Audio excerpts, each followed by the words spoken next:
treacherous TV man pointing a gun at the POV accompanied by the thrilling music. But before I'll continue my analysis, don't forget to give this video a like because I appreciate it a lot, and subscribe to my channel, as I really want to achieve my goal in having 100,000 subscribers by the end of this month. Okay, if you subscribe now, let's move on. So, after a few seconds of unnerving waiting, TV Man actually lowers the gun and gives it to the POV instead. So all that facade was just a gimmick for the audience to hype us up a little bit for the next episode, which is a really smart move. But don't be too quick to consider this TV Man a friend already.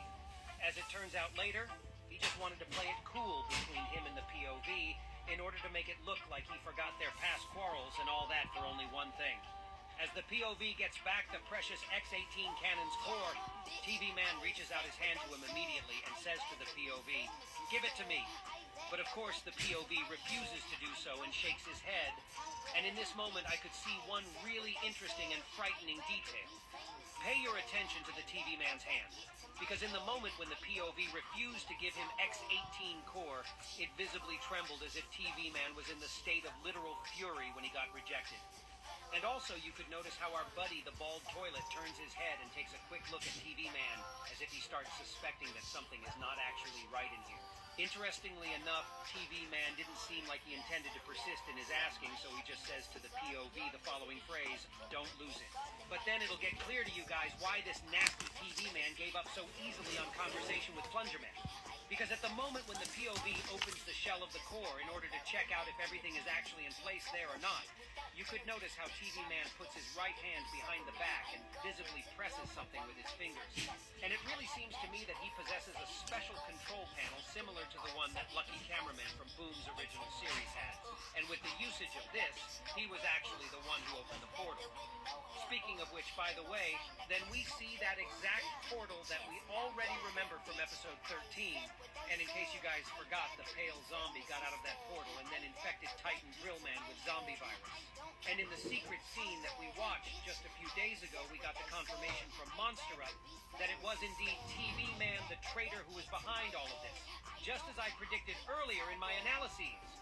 And in today's episode, we see that he intends to pull the same trick twice, although this time his goal is not the infection of Plungerman and his comrades, but the destruction of them all, so that there would be no witnesses of his vile deeds and his plans of taking the core. And afterwards, we see how the regular drill man gets pushed out of this portal, and he seems not okay at all. One of the cameramen gets him at gunpoint immediately, but Clockman advises him to check the poor guy out first before opening up the fire. As it turned out at the end, though, it was a huge mistake because this drill man was in fact a secret weapon sent straight from the Plague Doctor's laboratory. And if you don't understand what I'm talking about, then let me remind you of that terrifying secret scene where we have been shown the Plague Doctor himself, who injected a new version of virus into the body of this exact drill man who was captured by this freak to later conduct experiments on. And in the process of those experiments, this drill man was later turned into one of the animalistic zombies, and his special ability is being a spider. We can see this by the image on his head where we can see the sign of Black Mamba, which is a spider whose bite causes different heavy hallucinations, and it's the deadliest type of spider.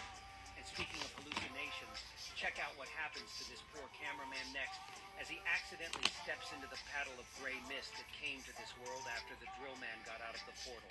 He loses control over his body, just stands still with his hands dropped and rises up his camera head as it gets enfolded with this black mist, which means that he's in the world of illusions now, or should I say in the world of his own nightmares. And just a second afterwards, his left hand pulls a grenade and pulls the pin, simply exploding himself. That was terrifying to see, but I think I understood how exactly did these hallucinations work. It seems to me that the victim of this hypnosis loses all kind of control over their own body as they start wandering in the bowels of their own mind with nightmares that are sent to them with this drill man's power. And if in the end the victim gets destroyed in their own hallucinations, their body from the real world destructs itself too. And this whole concept really reminded me of the horror movie called Smile. And it looks like the POV is going to be the next victim for these terrifying drill man's hallucinations in line, as he throws a ball of greasy gray mist into our face as well. And then we can find ourselves in the dark world of nightmarish illusions too. At first, the POV sees the world around him through the lens of foggy black blur, and it felt like he looked at it from somewhere above. And this whole shot reminded me of this cutscene from the final DLC of the game called Dark Souls 3.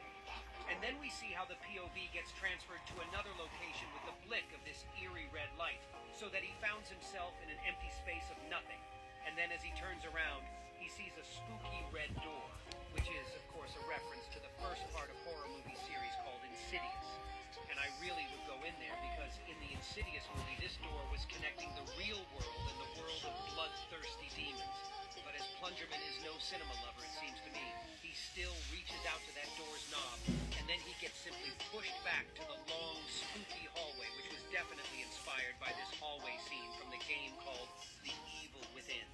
And in this hallway, we can see the reference to another Insidious movie called The Last Key.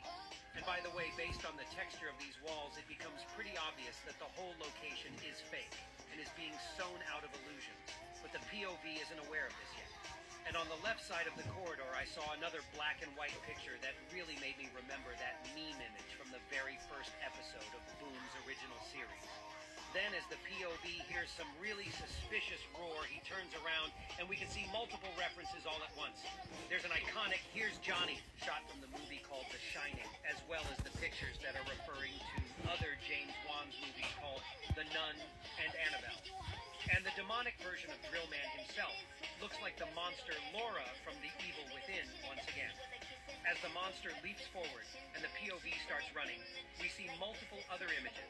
For example, this cursed version of Mona Lisa and this creepily looking dude on the blue background. Then the illusions start consuming the POV completely, and he even sees the dramatic scene where his buddy Bald Toilet is at risk of being thrown into the abyss by this terribly mutated Drillman. And of course, this is an illusion, because as we know, the real Bald Toilet is in his own illusions somewhere else. And this whole scene with the Bald Toilet was definitely inspired by the movie called Spider-Man: Far From Home, where the main character also fought the antagonist named Mysterio in the world of dark illusions. Drillman finally throws the Bald Toilet down, and we can see how our buddy doesn't really get destroyed, but simply vanishes in the vortex of mist. But the POV is heartbroken anyway. This buddy meant really a lot to him, and this scene only proved it. Then the POV gets into a whole different dimension where he's meant to deal with his own copies now. At first he thinks that the reflection he sees is harmless and reaches out to it, and then he gets jump scared pretty badly. In another shot, he finds himself in the red geometrical dimension filled with dozens of his own copies. And I feel like it's definitely some other reference, but I'm not sure which one. So if you guys have your own ideas about that, then be sure to write it in the comments below. In order to stay alive, the POV starts shooting all around. And luckily for him, one of his bullets reaches out to Drillman in the real world, and hallucinations cut off. The terrible freak tries to throw another ball of hypnosis at the POV, but we dodge it in time. Then we see that our friends, including the Bald Toilet, are all under hypnosis as well, and someone is missing. Of course, the treacherous TV man is not here. Drillman wants to finish the POV manually this time, but some great force knocks him off his feet. And oh my dear God, this is no other than Astro Emperor himself, who came to aid the POV straight from the last episode of Boom's original series. And I don't know about you guys, but his appearance simply blew me away. And on this epic note, the original episode ends, and a secret scene that was promised to us by Monster Up starts rolling. In this scene, we see that the Knight actually opened up a portal to the multiverse of Dom Studio, based on this giant clock tower that was a key element of this series for a really long time. The Knight then refers to someone with words. You don't know me, but I need your help. And by the way, he's being voiced out by the YouTuber called Chasing Skylar once again. And then we see the actual silhouette of the character the secret agent spoke to, and it really had me shooked. It's obviously Titan Clockman, who will soon be in Monster Up Series 2. And I bet we'll see an epic fight between him and the zombie Titan Drillman, or even something more mind-blowing. And by the way, check out his appearance in this shot, because it seems to me that this is an old version of Titan Clockman, and not him being upgraded at the latest episodes of Dom Studios' multiverse. Could that mean that we'll see the overlapping of these two universes more closely next time? And I will surely bet that the next episode will start with an incredible action scene. And that was all for today. Write in the comments below about how excited you are to see the next episode in order to find out what will happen to the POV next time. And be sure to subscribe to my channel so you will not miss my new video.